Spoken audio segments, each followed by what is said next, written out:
Today, I want to talk about something in Home Alone 2 that I've seen a lot of actual doctors even mistake.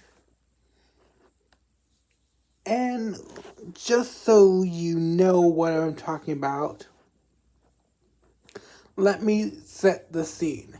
It's the scene that takes place right after Marv takes 4 bricks to the freaking face, it's which he should be freaking dead from. In Honest Action, and they show that Marv dies 4 times from that same injury. Yeah.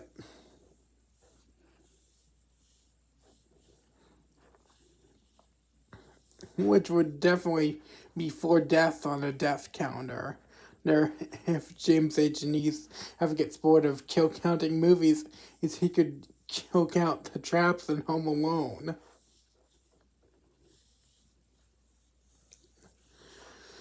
But anyway, right after that, Marv pulls on what everyone seems to assume is a nail gun. When nope, it is not a nail gun. In fact, if anyone were to actually pay attention to when Marv pulls it out of its face, you can clearly see that it is a staple, not a nail. Oh, sure, it doesn't look like a typical staple gun, but a nail gun would look much different.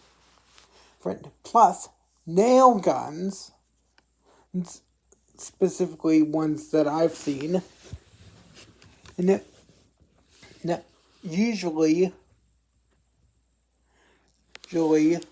like the one my dad had, that rely on compressed air, or so there would need to be an air compressor. And the minute Marv would hear that loud noise, he would know, not to pull on that doorknob, because he was gonna get nailed right to right to his groin area, and that would definitely killed him. Whereas since it's a staple, well, he might have a chance to survive. So they would have, though, probably the reason that they've been comparing it is because they heard one doctor mistakenly call it a nail gun, so they've just been assuming it's a nail gun rather than watching the scene to see Marv pull the staple out and all the staples out.